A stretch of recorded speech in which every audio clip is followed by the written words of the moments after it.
Nggak ada internetnya.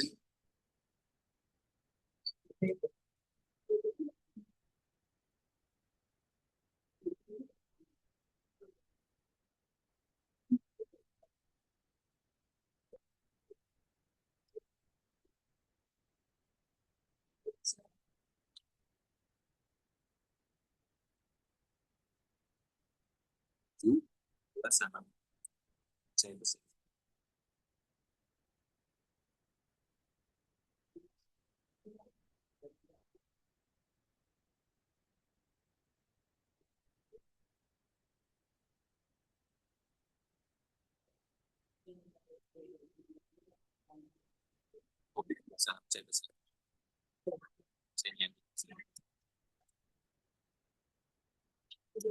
hmm, hmm.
Recording in progress.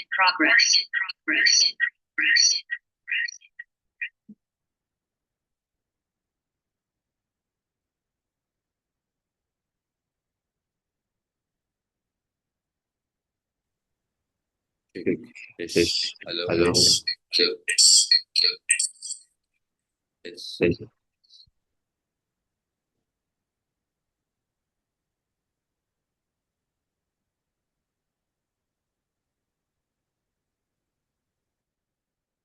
Suaranya nggak ada. Halo,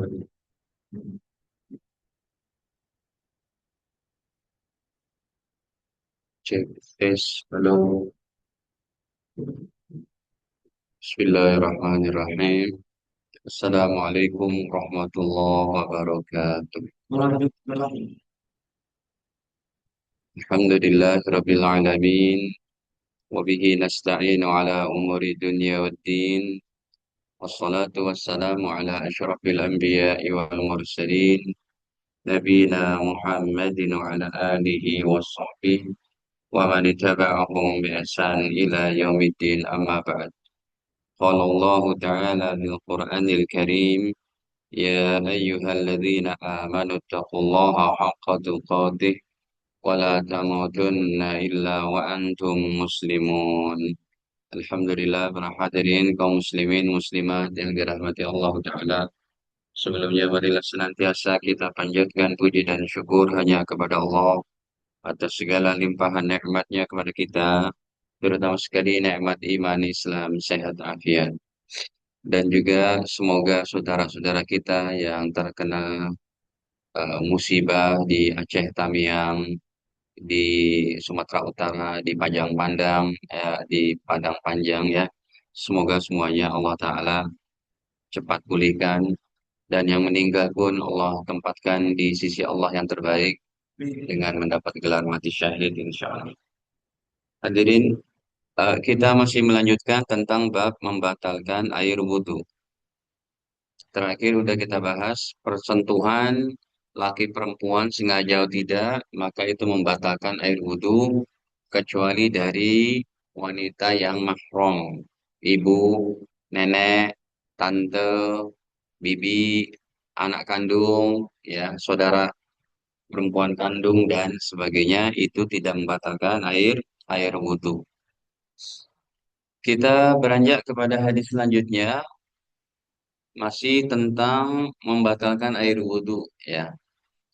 Dari Abu Hurairah radhiyallahu anhu qala Rasulullah sallallahu alaihi wasallam bahwa Rasulullah SAW bersabda, "Idza wajada ahadukum fi batnihi syai'an." Apabila salah seorang di antara kalian mendapatkan di perutnya ada sesuatu, sesuatu kayak keruak-keruak gitu. Apa bahasanya keruak-keruak? Kayak kembung, kayak kayak habis makan ubi kebanyakan, banyak gasnya gitu. Fa'ashkala alaihi, kemudian dia jadi bingung, kira-kira buang angin apa enggak, batal apa enggak, gitu ya. Akharaja minhu syai'un amla, apakah dia buang angin atau tidak, kata Rasul. Karena di perutnya tadi ada terasa keruak-keruak tadi.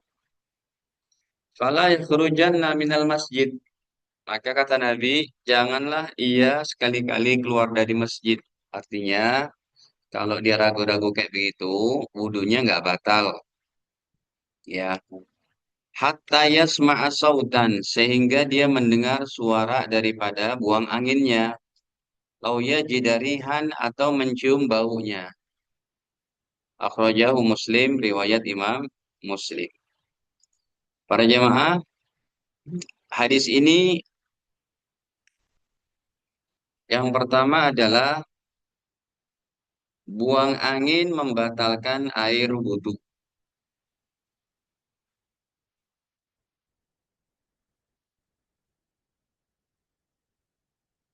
Udah pasti sholatnya juga batal.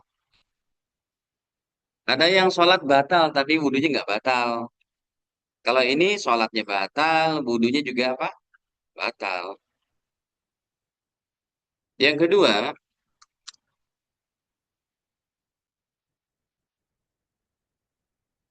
bila terasa di perut kita,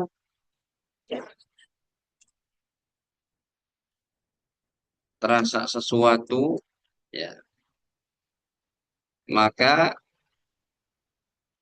batal wudhunya sehingga dia mendengar suara buang anginnya.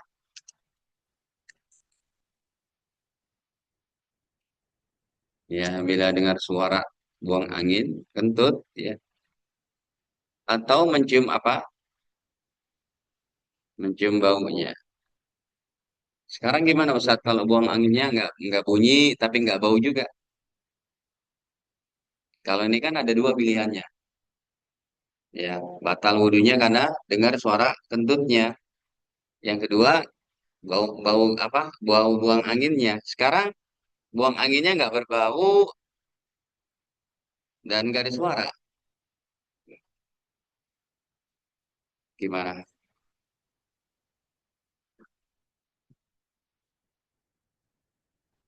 Bila poin nomor dua tidak didapati, maka ikut kepada hadis Nabi Shallallahu Alaihi Wasallam. Apa hadisnya? Jalankan yang kamu yakini dan tinggalkan yang kamu ragu-ragui.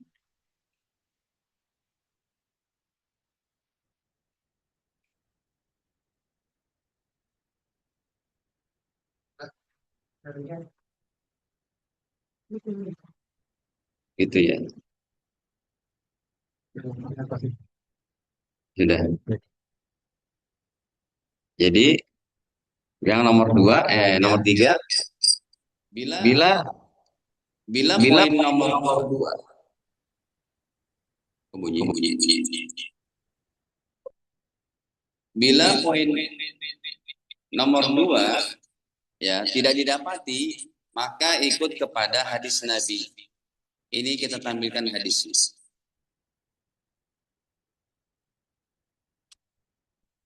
Dalam Sahih Bukhari, Sahih Muslim, Nabi bersabda bahwa tadi nggak bunyi mas, ini kok bunyi?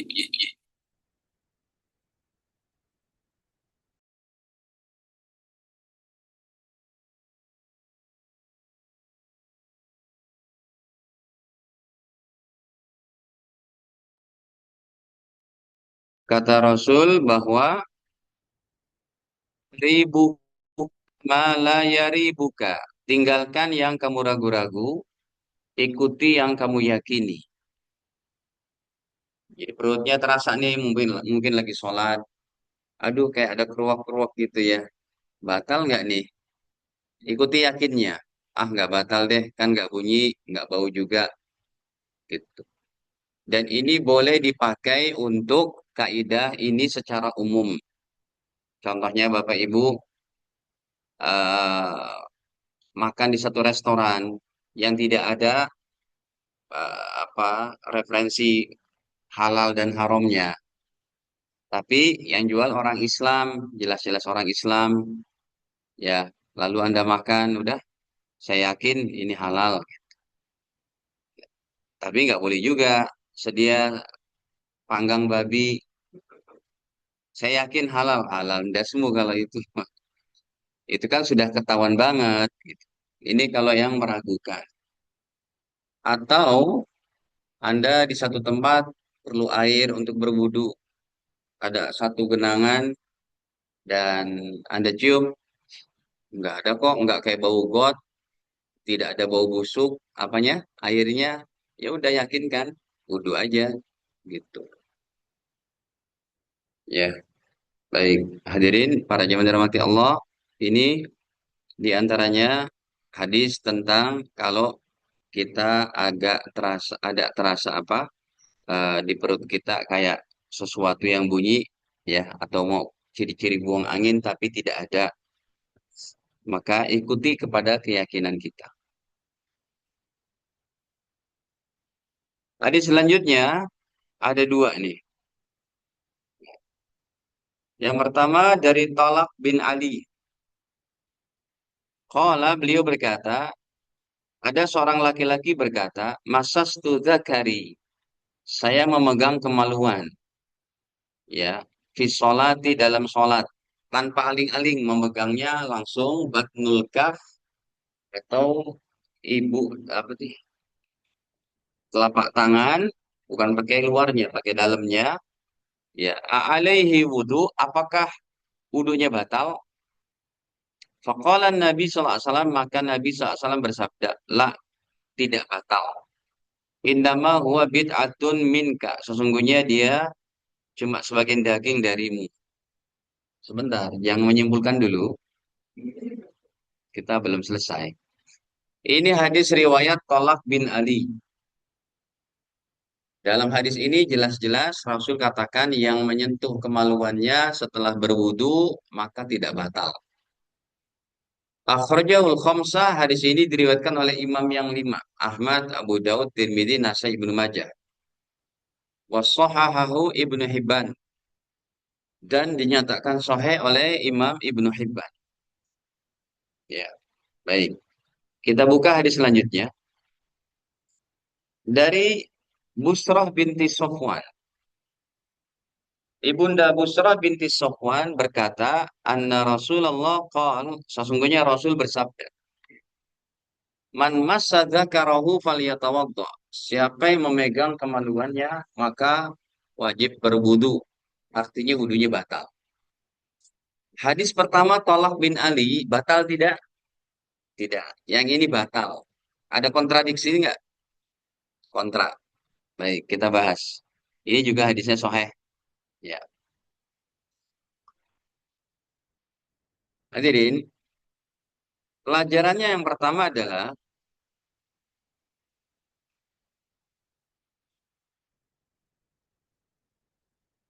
hadis Tolak bin Ali menyatakan bahwa tidak batal wudhu ketika memegang kemaluan.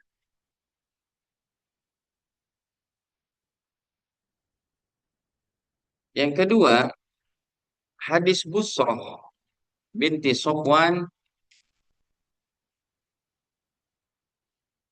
yang ini menyatakan batal.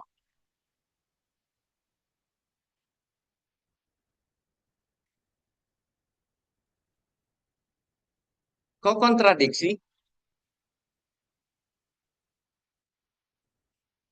Gimana Bu?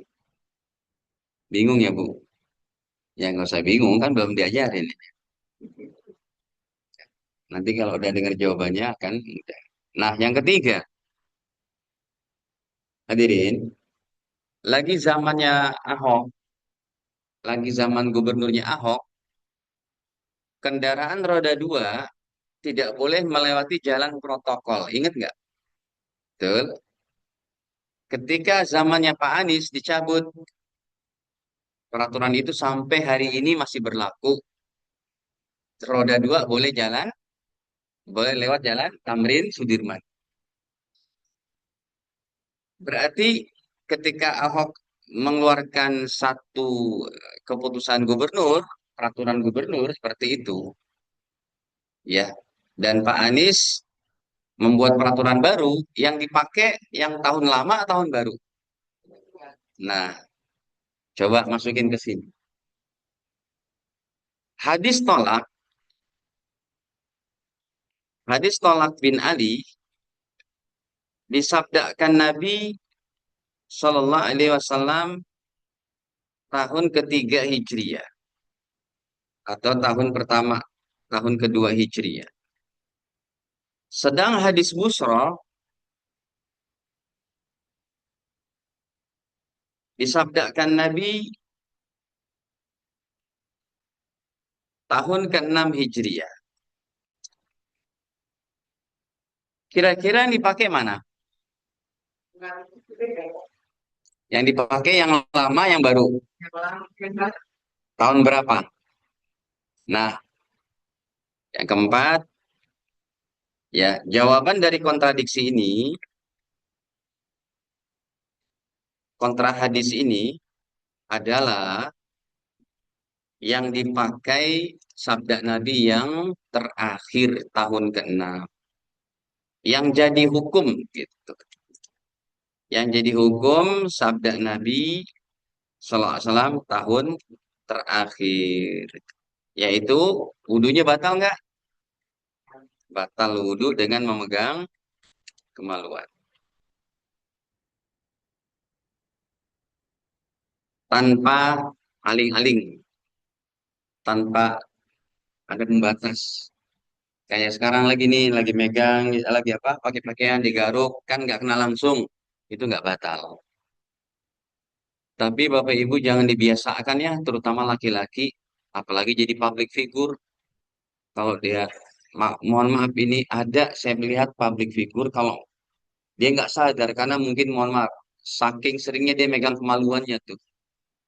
Ya, saking seringnya pas lagi diwawancarain akhirnya digaruk-garuk juga. Pemandangannya jadi nggak bagus kan? Apalagi kalau dia gimana dia, oh itu gini, sih digaruk-garuk. Karena itu biasa. Nah, kita kasih gitu. Jadi, maaf itu lagi live, jangan garuk itu. Kalau garuk-garuk ini wajar, tapi dia garuk-garuk apa? Cuma waktu nggak bagus. Itu ini adalah berhadapan dengan publik dengan itu ya. Bapak Ibu kadang lihat nggak orang kayak gitu suka garuk-garuk gitu. Bukan ibu-ibu sih, biasanya laki-laki. Ya, baik. Jadi jawaban dari kontra hadis ini adalah yang jadi hukum sabda Nabi tahun terakhir batal wudhu dengan pegang kemaluan tanpa alkohol lain-lain. Siapa yang tulis lain-lain? Siapa yang ganti? Tanpa aling-aling. Riwayat siapa tadi? Busroh binti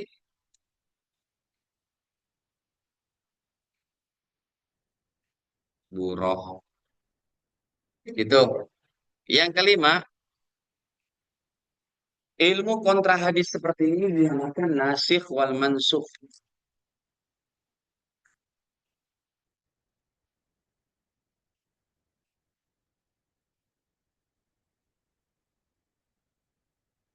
Nasikh wal mansukh. Artinya, hadis diganti dengan hukum hadis yang terakhir.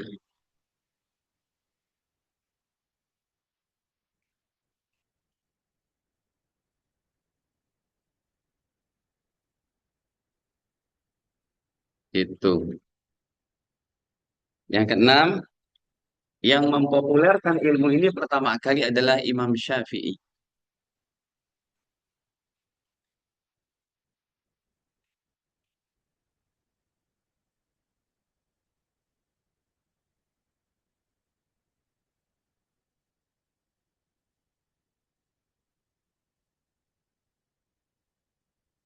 Itu. Rahimahullah. RH rahimahullah. Jadi, tidak batal. Yang ketujuh, batalnya pun dengan, ini disebutnya apa? Kalau ini, nah, batalnya dengan telapak tangan, bukan dengan punggung tangan.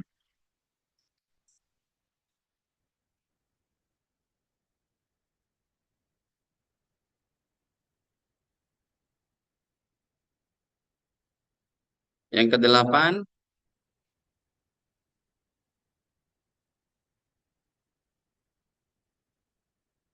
para ulama mengatakan batal juga memegang bukan hanya kemaluan belakang, bukan hanya kemaluan depan. Ya, jadi batal juga memegang kemaluan belakang. Dalam hal ini hukumnya sama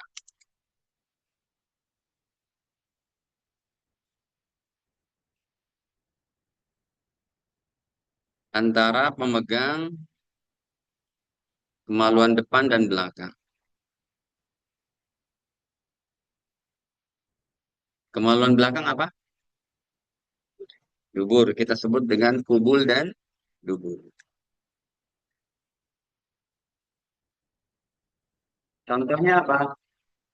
Ibu sudah ada air wudhu, lalu ibu mencebokkan cucu Anda yang 3 tahun, yang 2 tahun, kan harus memegang tuh, dicebokin. Maka itu batal. Kecuali kalau Anda pakai glove yang rubber glove. Itu contoh memegang kemaluan belakang yang batal hukumnya. Memegang karena kita lagi nyebokin gitu. Ya.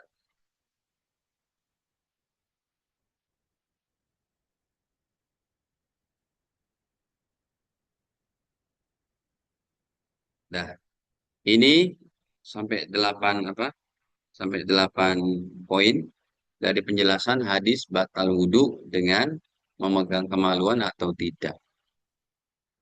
Lalu yang kesembilannya, bagaimana Ustadz kalau memegang kemaluan binatang? Kayak ada orang yang apik, yang waro, dia tetap berwudhu, tapi dia kerjanya di tempat pemperah apa? sapi, ya kan sampai nyentuh tuh, ya dia cebokin dulu supaya kotorannya tidak jatuh kemana, ada najis-najisnya disemprot, dipegang dulu gitu, si emak sapinya itu, udah gitu baru dia itu kan, ya tetap batal. Kalau dia memegang, kalau tidak, tidak batal. Itu ya. Sama hukumnya atau juga batal ketika pegang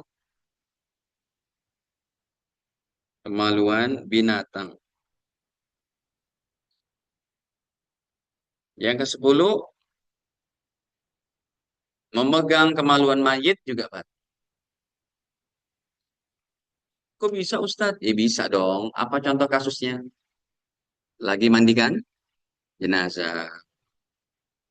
Kan kita kan tetap disunahkan selalu ada dalam wudhu. Sekalipun ibu mau masak, ya bu, bapak mau kerja, pak, ya, ibu cuma mau nyuci, ya, saya nggak ada wudhu nih. Wudhu, cakep, bagus. Mau ke pasar, dawam wudhu, pegang apa? Kemaluan mayit juga batal. Ini kasusnya ketika mandikan jenazah. Begitu. Kan ilmu fikih itu luas. Ya, sampai ilmu fikih itu menjangkau daripada level dimensi yang tidak kita bisa cerna. Ilmu fikih. Makanya ahli hadis kalau nggak ngerti fikih berbahaya. Setiap ahli fikih mesti dia mengerti daripada ilmu hadis. Kata Imam Sufyan Tsauri bahwa innal ahadis mudillah. Hadis itu bisa menyesatkan. Illa lil fuqaha, kecuali bagi ulama yang mengerti ilmu fikih. Apalagi orang-orang sekarang yang menerjemahkan dengan tekstual. Ya, ayah Nabi di neraka ini hadisnya, ibu Nabi di neraka ini hadisnya, innalillahi.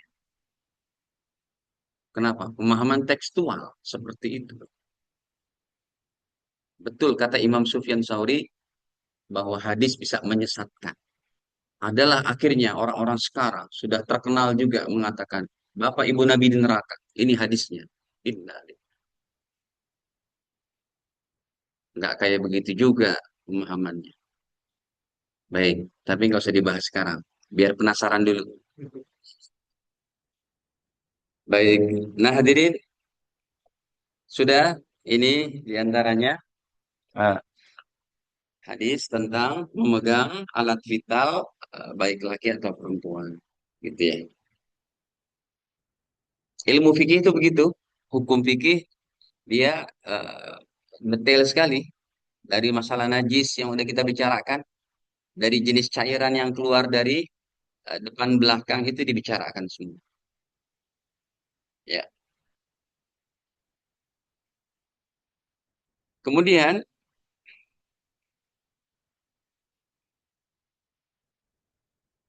hadis selanjutnya,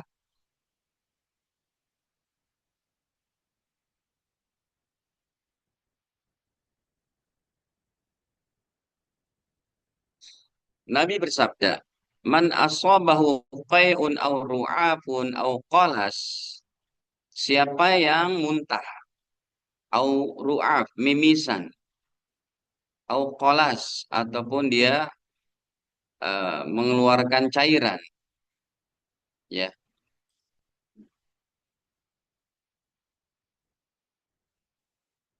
ataupun mazyun, qalas ini kayak dahak gitu ya. Au mazyun atau keluar air, keluar apa? Mazi. Falyan sorib, falyatawaddo. Maka batalkanlah sholatnya dan berwudu. Summa liyabni ala sholatih, kemudian dia sholat lagi dari awal. Ya, wa huwa fi dzalika la yatakallam. Sedangkan dia tidak berbicara. Hadirin, hadis ini dilemahkan oleh Imam Ahmad. Baik, kita bahas di sini. Dalam hadis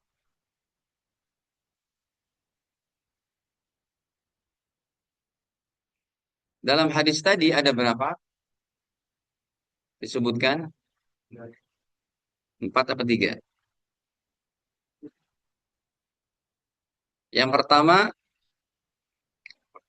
muntah, atau yang kedua ru'ab, yang ketiga keluar dahak, yang keempat keluar mazi. Ya, dari 4 masalah ini,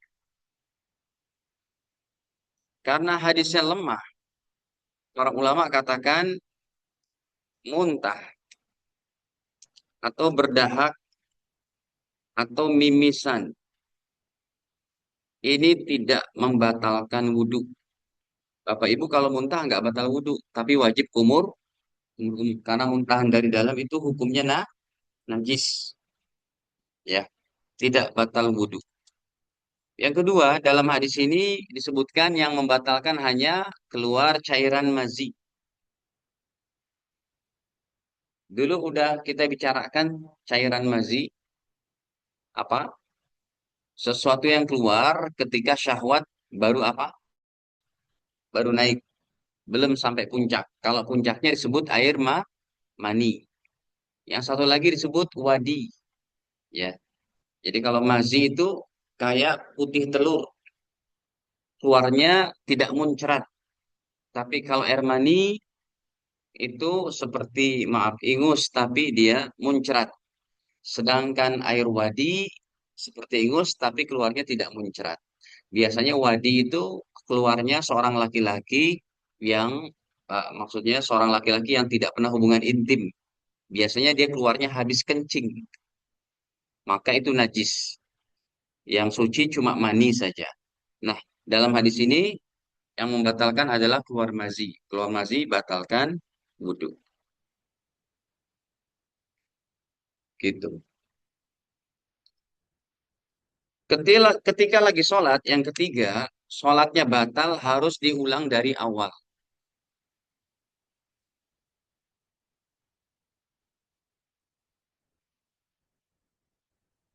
Sholat batal harus diulang dari awal. Sekalipun batalnya pada rokaat keberapa? Keempat. Ya, pas dia lagi mau sujud, tiba-tiba tut kentut.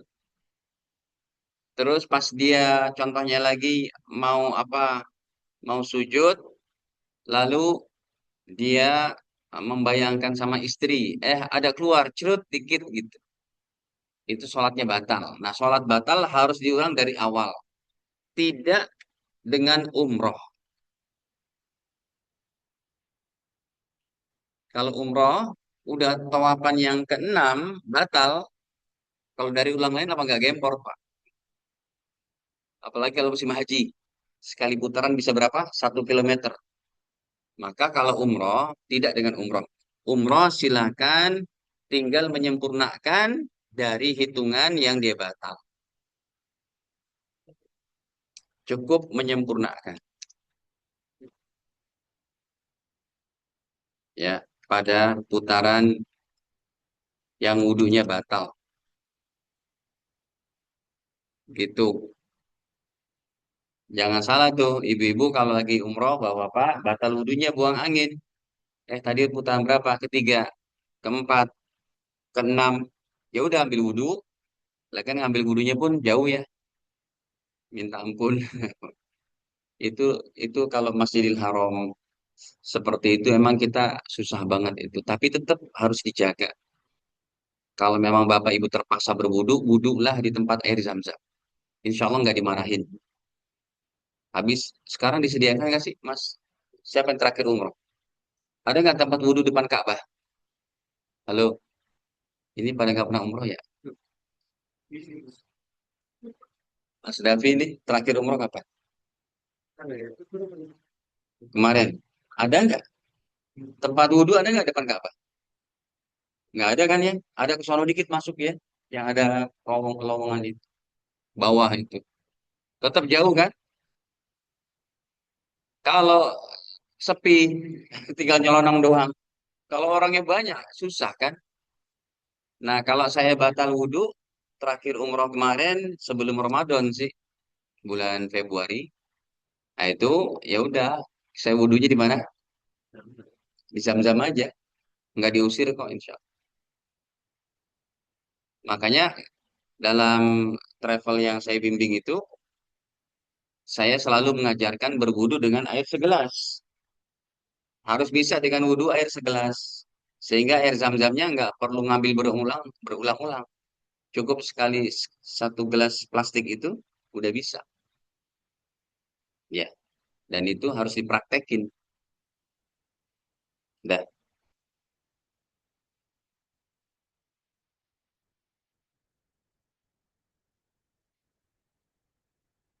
baik. Hadis selanjutnya,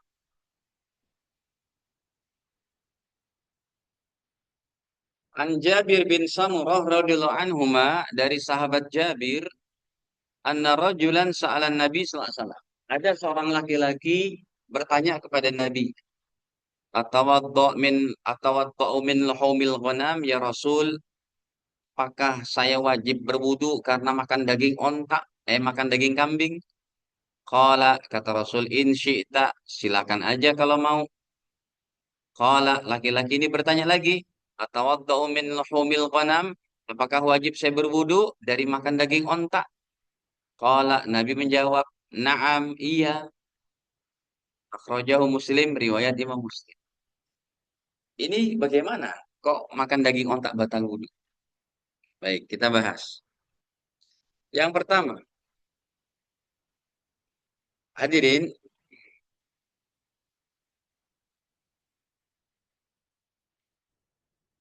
hadis hadis ini secara zohir menyatakan bahwa batalnya wudhu dengan makan daging onta.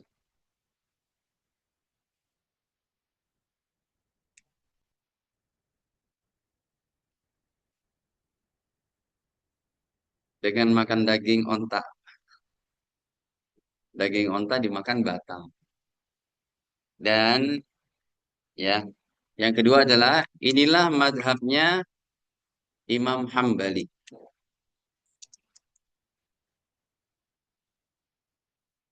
Beliau batal. Yang ketiga, madhab Imam Syafi'i, imam kita, yang kita amalkan, tidak batal. Kenapa? Yang keempat, kaidah fikihnya,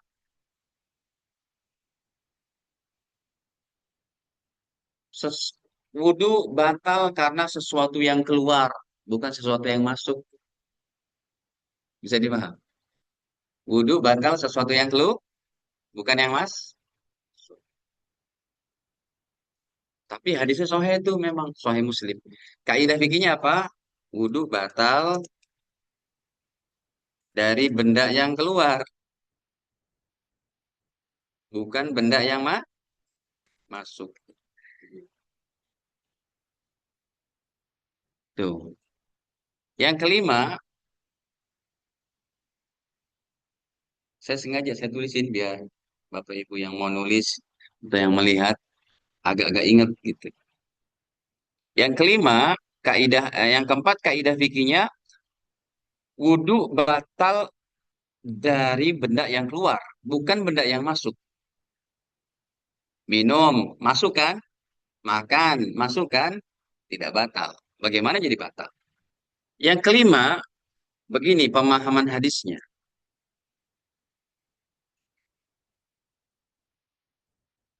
Ketika Nabi katakan berwudu,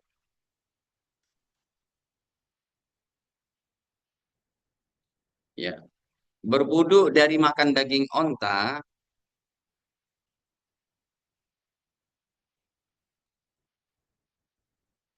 artinya di sini adalah berkumur-kumur.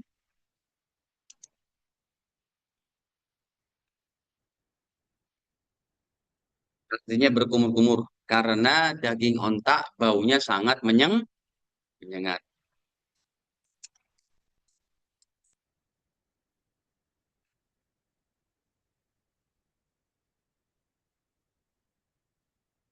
Jadi tidak ada batal wudunya. Nomor 5 begitu.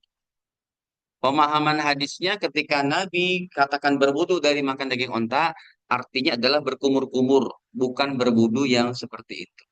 Karena daging onta baunya sangat menyengat. Yang kelima, yang keenam,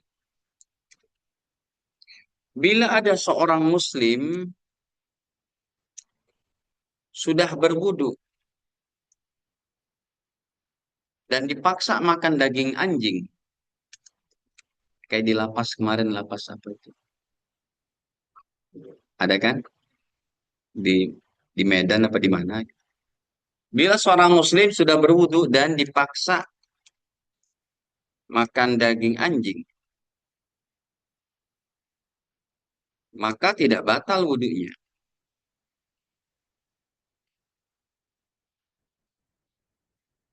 Apalagi makan daging ontak yang halal.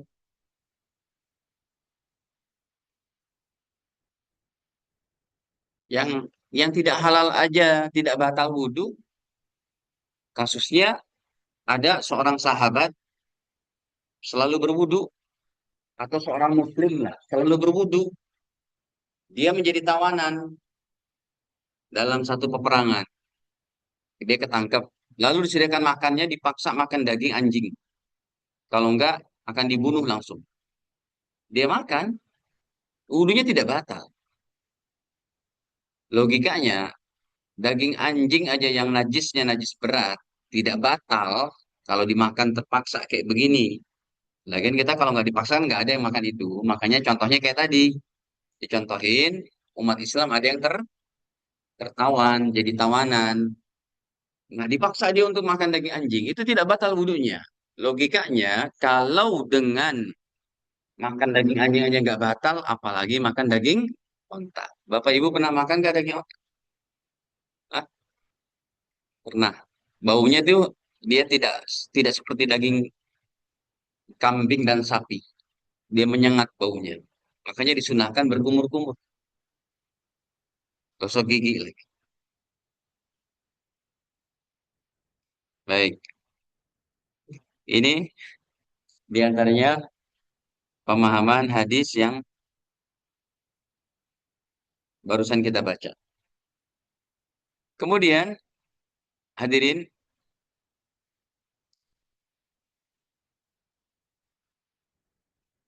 Nabi bersabda, hadis selanjutnya, man ghassala maitan falyagtasil. Siapa yang memandikan jenazah, falyagtasil hendaklah dia mandi. Waman hamalahu falyatawadda. Dan siapa yang menggotong jenazah hendaklah berwudu. Ya, baik. Yang pertama hadis ini mandi setelah memandikan jenazah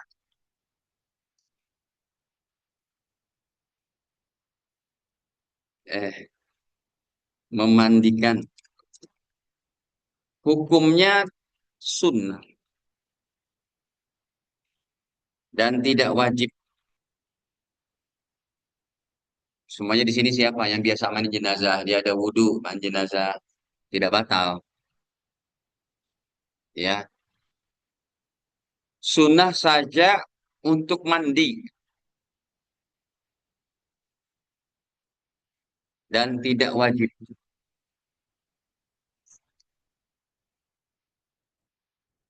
Ya. Yang kedua, menggotong jenazah sunnah berwudhu. Habis menggotong jenazah, contohnya kayak jenazah habis dimandiin kan mau diapain tuh? Pakein kain kafan. Kita gotong bareng-bareng taruh di sini gitu ya. Nah, habis menggotong jenazah sunnah berwudu dan tidak wajib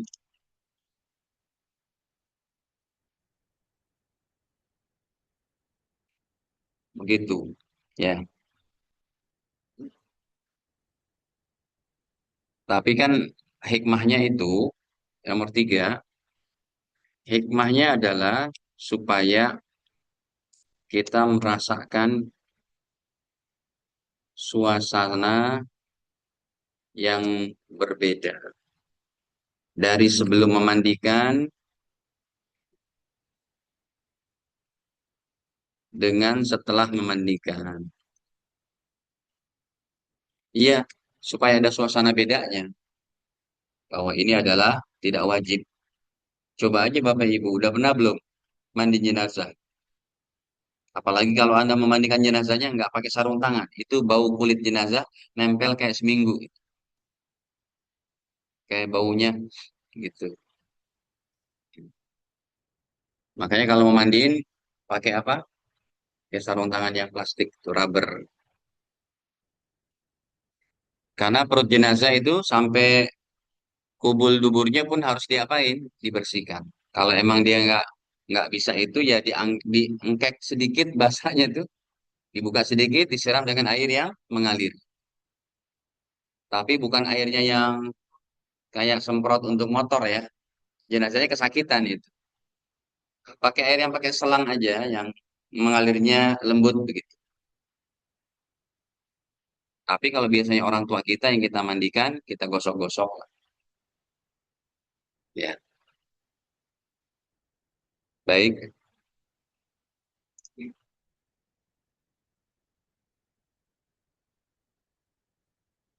Kemudian hadis selanjutnya dari Abdullah bin Abi Bakar rahimahullah bahwa anna fil kitabil ladzi katabahu Rasulullah SAW, sesungguhnya kitab yang ditulis oleh Nabi, ya,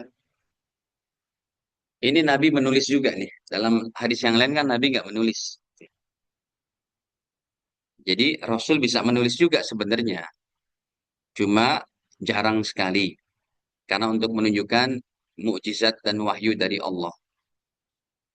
Ya, kitab yang ditulis oleh Nabi kepada Amr bin Hazm, apa tulisannya? Allah yamassal Quran illa tahir. Janganlah menyentuh Al-Quran kecuali sudah berwudu. Baik, kita bahas hadis ini.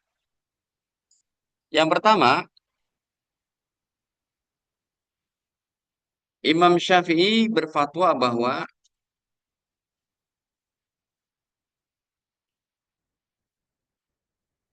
menyentuh Al-Quran harus dalam keadaan suci.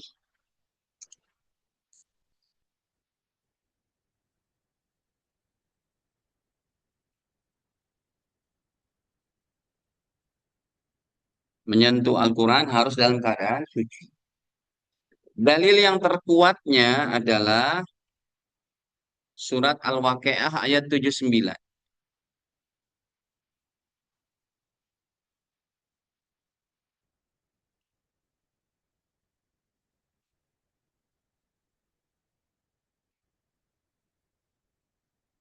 Ya.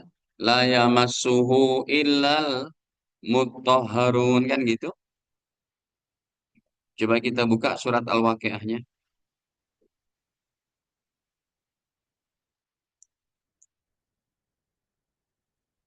Surat Al-Waqiah pada surat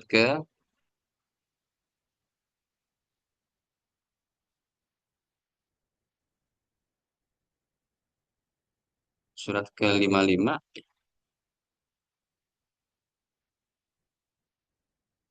pada ayat-ayat terakhir itu ayat 79, la yamassuhu illal mutahharun. Janganlah menyentuh Al-Quran ini kecuali orang-orang yang suci, yang udah berwudu. Jadi kalau Bapak Ibu tidak ada wudu, mau mindahin Al-Quran, harus wudu. Kalau terlalu lama berwudunya, ya, karena cuma mau mindahin aja, maka pakailah sehelai kain, pindahkan. Begitu.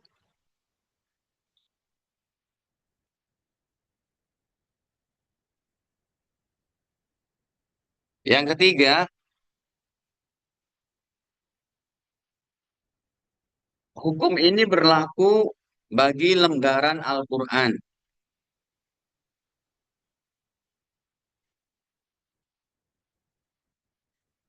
Kayak lembaran Quran yang sobek-sobek tuh. Jadi kita mau ngambil taruh ke atas harus berwudu. Kalau enggak kita pakai satu tisu atau benda yang lain untuk kita ambil. Ya, untuk kita ambil begitu.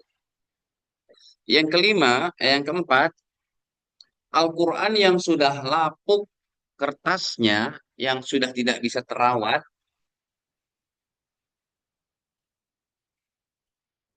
Al-Quran yang kertasnya sudah lapuk, maka boleh untuk dibakar.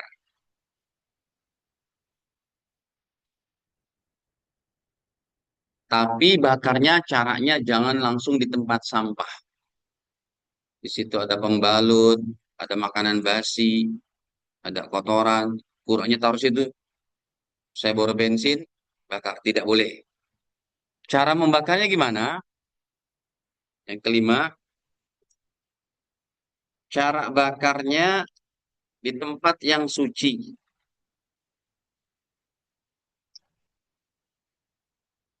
Seperti kita ada halaman, kita letakkanlah kayak nampan. Tahu nampan?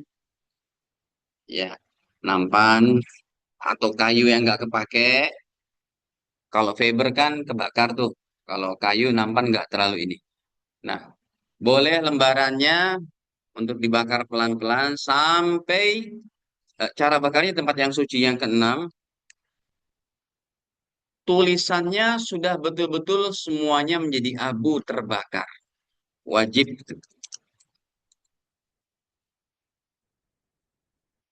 dan tidak kelihatan lagi.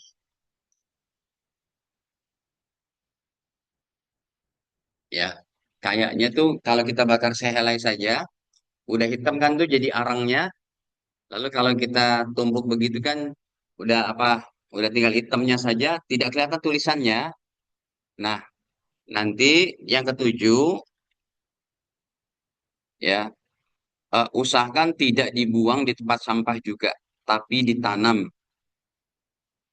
Ya, bagus untuk ditanam.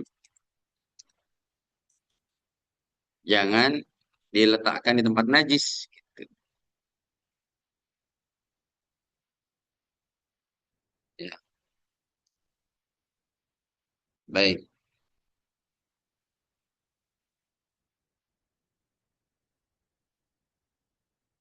Kalau untuk ibu-ibu yang lagi berhalangan, jangankan memegang, membacanya aja nggak boleh.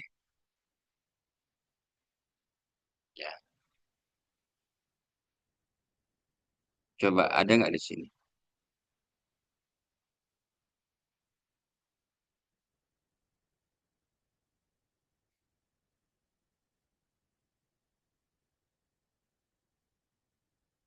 Baik. Selanjutnya, nomor 8, untuk wanita yang berhalangan tetap tidak boleh membaca Al-Quran dengan hafalan sedikit pun. Bagi wanita haid dan lain-lain, nifas atau yang lainnya, tidak. Bagi wanita haid, laki-laki junub,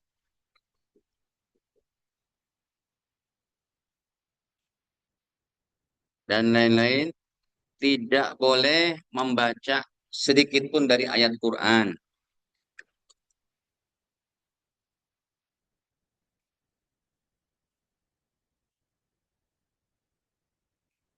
Ya, tidak boleh baca sedikit pun dari ayat Quran. Yang kesembilan, kecuali wanita yang hafal 30 juz.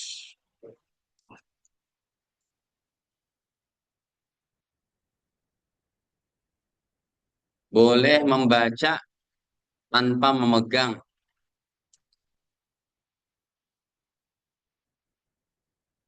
dan diniatkan berzikir dengan Al-Quran, bukan baca Al-Quran.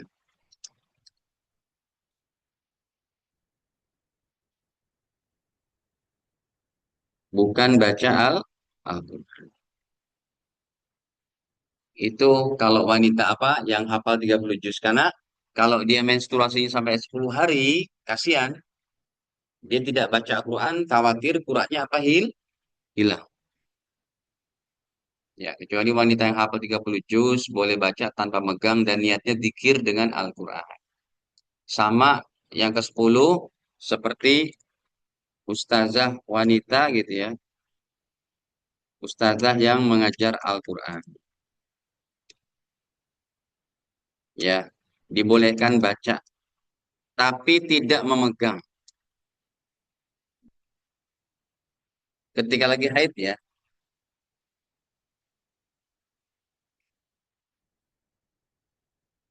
Dalam keadaan haid dibolehkan baca tapi tidak memegang.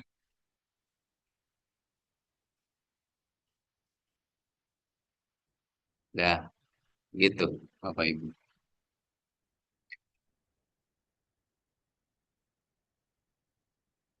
Seperti wanita laki-laki junub juga tidak boleh baca sedikit pun dari ayat Quran. Lalu gimana Ustadz kalau ada berita duka diumumkan di Masjid Baitul Salam? Ada sudah meninggal dunia tetangga kita. Ya, Bapak Ibu lagi dalam keadaan junub atau menstruasi, ibu-ibunya. Kan harus ngucapin apa tuh?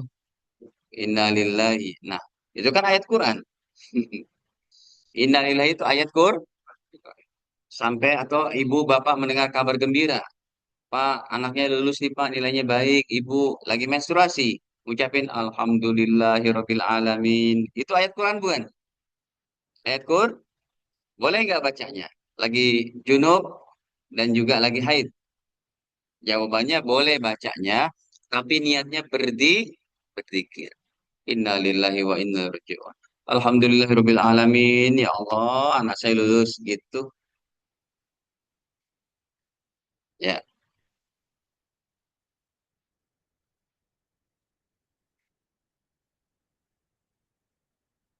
Kemudian banyak banget sih hadisnya.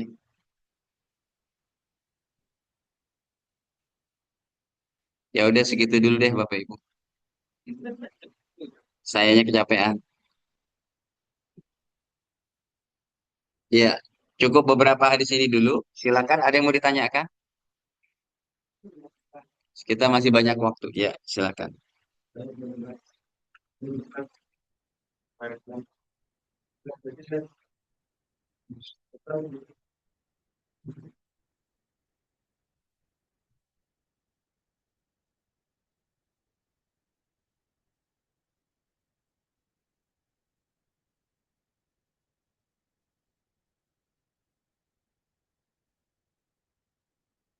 Ya, jawabannya adalah tetap lebih aman kita meyakini itu adalah tetap sebutannya mushaf.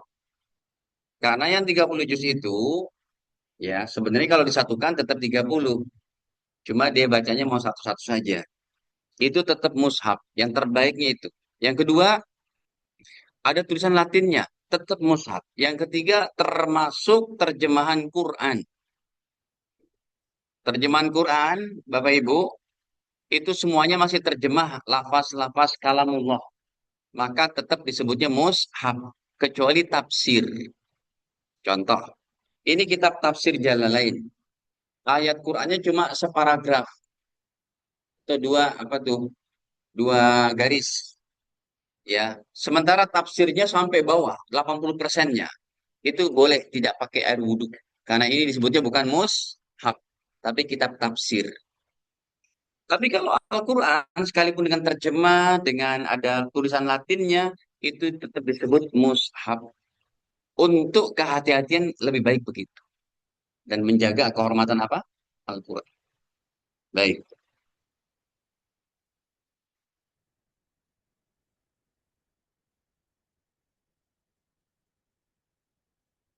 Ya, baca doa yang dalam keadaan ayatnya ayat Quran, dalam keadaan junub tetap boleh. Niatnya berzikir, bukan niatnya baca Quran. Kayak tadi orang yang lagi junub atau menstruasi, dia mendengar ada kabar duka. Dia harus ngucapin apa? Innalillahi. Itu niatin dulu. Saya niat berzikir dengan bacaan innalillahi wa inna ilaihi.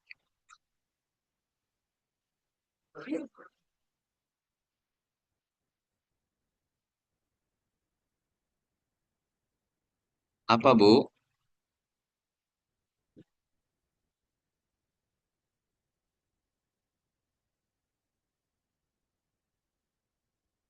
Kalau dia bukan penghafal Quran, tetap tidak boleh. Kecuali kalau dia sudah hafal 30 juz. Iya. Sekarang kasusnya wanita sedang haid. Yang ulang-ulang tuh siapa? Santri penghafal Quran. Atau gimana? Biasa aja, tetap tidak boleh. Ya. Kalau memang ibu mau mengulang-ulang, ya niatnya dikir. Tuh ibu ngerti. Betul. Ibu mau ngulang-ulang apa sih emang? Yasin.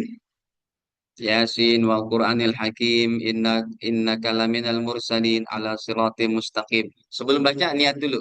Saya niat berzikir dengan bacaan surat ya Yasin.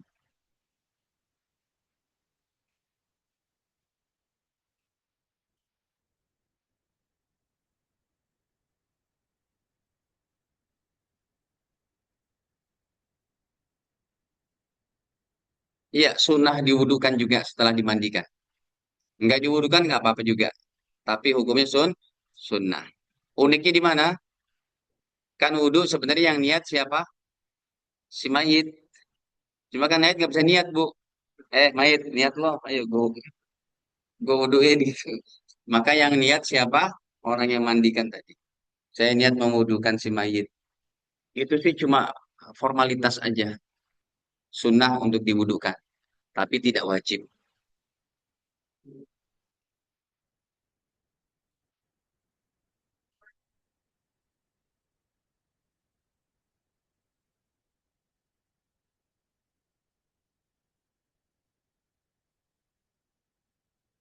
Nggak apa-apa sih. Sebelum ditutup wajahnya dicium sama anak istrinya nggak apa-apa. Kalau bukan mahram nggak boleh, Bu. Yang meninggal tetangga laki-laki, yang nyium istri sebelahnya. Apa hajatnya? Kalau kalau mahram ya anak, istri, paman, tante, kakek, nenek dia cium nggak apa-apa. Kan sebelum ditutup wajahnya gitu biasanya kita apa? Kita cium. Yang nyium istri tetangga, apa dia ada di dunia mayanya ada hubungan gitu. Saking ininya dia tetap mau cium gitu. Ya, tidak boleh kalau bukan mahram. Ada lagi? Ya,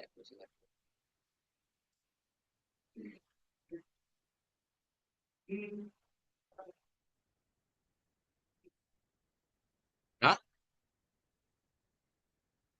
Ah,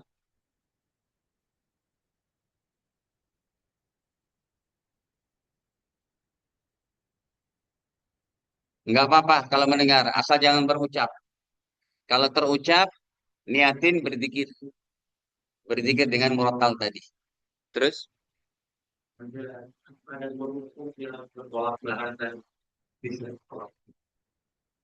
yang memegang kemaluan.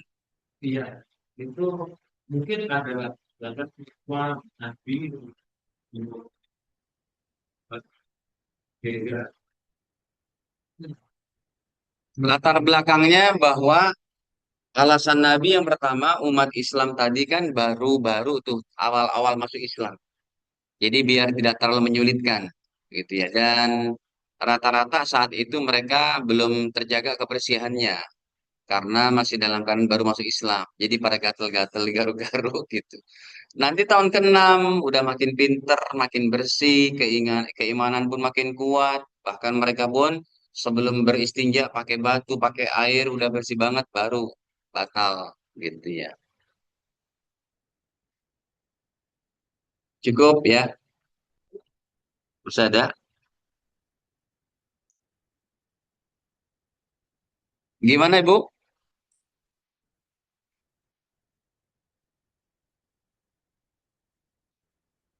Tetap basuh kalau lukanya sedikit. Lukanya sedikit, lagi motong bawang, kena dikit, tetap aja basuhin. Yang tidak boleh dibasuh tuh kalau perintah dokter, seumpamanya kena air, kamu akan meninggal dunia. Itu alasannya begitu. Contoh, dia kena luka bakar. Ya, dia akan makin parah tuh apanya kalau kena air. Atau dia luka kena bacokan apa begitu. Atau kena alat mesin apa sehingga nganga gitu dagingnya. Dan dia pun tidak kuat untuk menahannya kena air dan sakit banget. Udah diperban. Maka benda, apa itu bukan benda. Area yang masih bisa dibasuh air dibasuh. Ya. Yang lainnya adalah diusap dulu. Ya. Tapi sebagian ulama katakan kalau itu pun tidak bisa, maka dengan tayamum gitu. Yang paling enaknya gini, kalau dalam mazhab Imam Syafi'i itu ada luka besar yang menganga begitu, ya sebelum dibungkus itu udah berwudu dulu. Lagi sakit-sakit itu terpaksa diwuduin sekali itu baru dibungkus. Nanti wudhu selanjutnya tinggal anggota yang lain yang ini tinggal diusap saja. Begitu.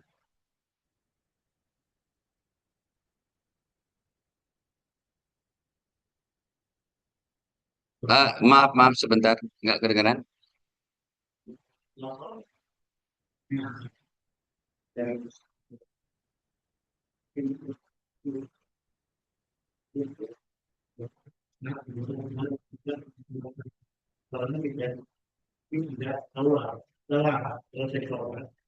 Lihat, tidak sah, harus diulang. Dan yang mengenai najisnya tadi harus dibersihkan. Contohnya itu kayak laki-laki yang kebiasaan kencingnya nggak beres. Atau bukan kencing nggak beres sih. Dia kena penyakit semi prostat gitu.